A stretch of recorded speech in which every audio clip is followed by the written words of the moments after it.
The Ahoyas must have glitched looking at Honey's Adventures. They were going to play Trick and Treat visual novel. And we are on the second ending. I'm not sure which one we're going to get, but I plan to kill the cat this time. And I probably won't play more of the endings until I played some of my other games, because I downloaded some of the other horror games. And I want to at least get to play them before Halloween's over. At the time, they felt horrible fear for what could happen to them. Oops. Back. Well, the two comments share great similarities, but they could have been written by the same person. There are many others that deny it. Looks like many people went to Forest because of the legend, but couldn't find anything.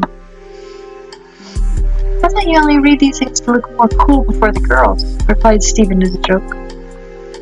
Alfred giggles a little ashamed. Partly, yes. He admitted it. That was a secret everybody silently knew. Well, now. We have an activity for tonight. Stephen said at the same time he makes a face overflowing with enthusiasm. What? I was completely lost. I thought we were just killing time. It's simple, let's go to the forest. Stephen replied without hesitation. He seemed really fascinated by the story.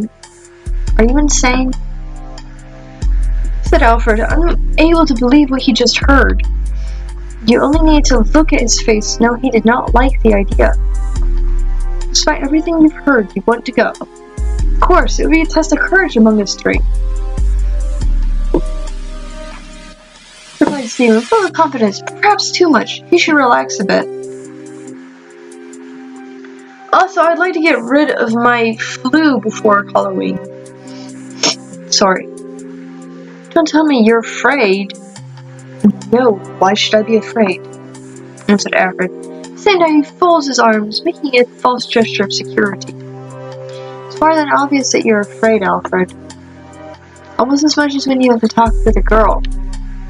And what about you, Axel? Don't tell me you won't come. Suddenly Stephen asked me, at the same time looking at me mockingly. Don't tell me you want to be the chicken of the group. I hate the tone of voice he used. I will never give you that. Said without thinking, showing a confident smile on lip.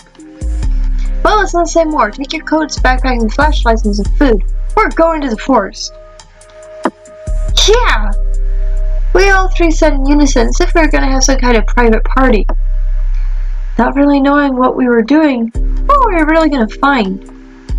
Or that we were all going to die. 2:13 a.m.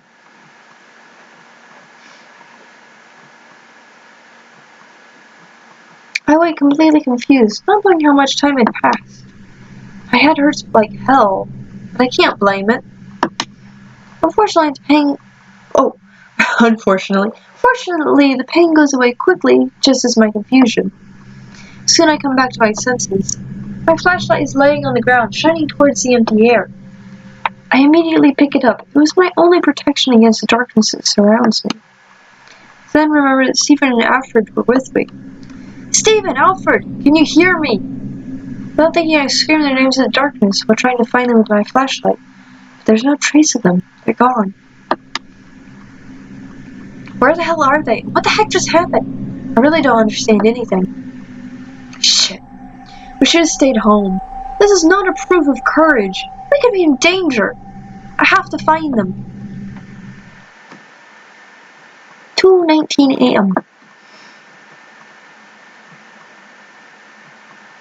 A little time has passed since I started to look for my friends, and I already can't stand this place. I'm going crazy in the forest. The darkness that covers it is unnatural.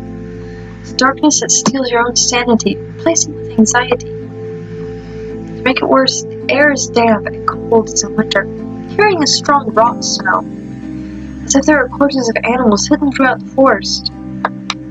The atmosphere of this place is oppressive. With every step you take, it makes you more uncomfortable. Since I started looking for my friends, it felt that something is watching me, but there's nothing. I sigh with my voice full of frustration. I just want to get out of here. I continue walking, devoid of any hope. No matter where I look or how much I walk, I find nothing. I cannot even hear sounds of animals. Rather, it seems they're already dead and rotting.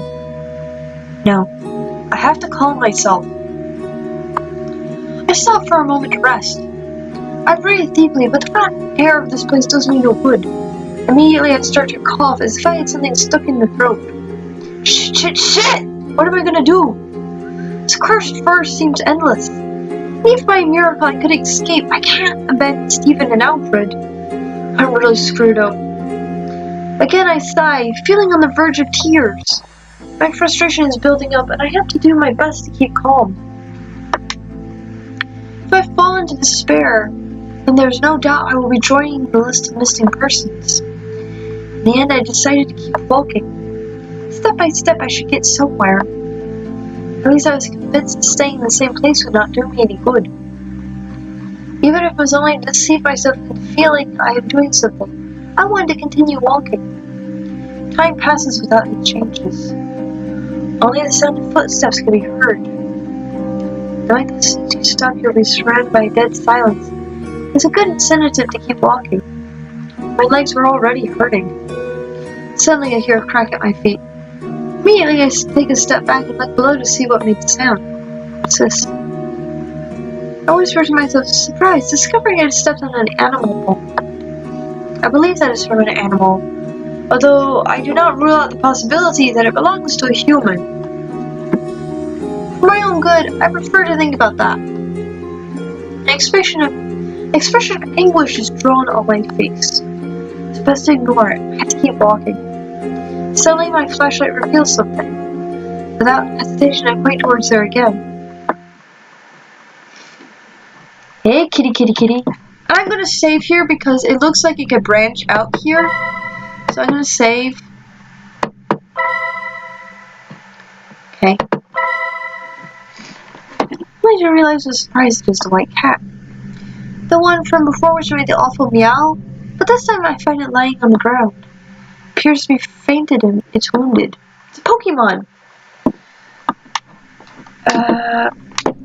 Either I ignore the cat or I pick her up. See, this is where I get a choice. So we are going to pick her up. It's best to continue without waking her. This cat is dangerous, and it's her fault I ended up in this place, and my friends are missing. But even knowing that, for some strange reason, I can't help but feel sorry for her. Even if it is unnatural, it is still an animal. Very true. I then bend down to see her closer. She is unconscious, and there's a thin line of blood coming from her mouth. I'm a real idiot, I said to myself. At the same time, I cleaned the blood from her mouth with a handkerchief that I had with me. Fortunately, she does not wake up. I then close her mouth, making her appearance a little better. Now she seemed to be peacefully sleeping.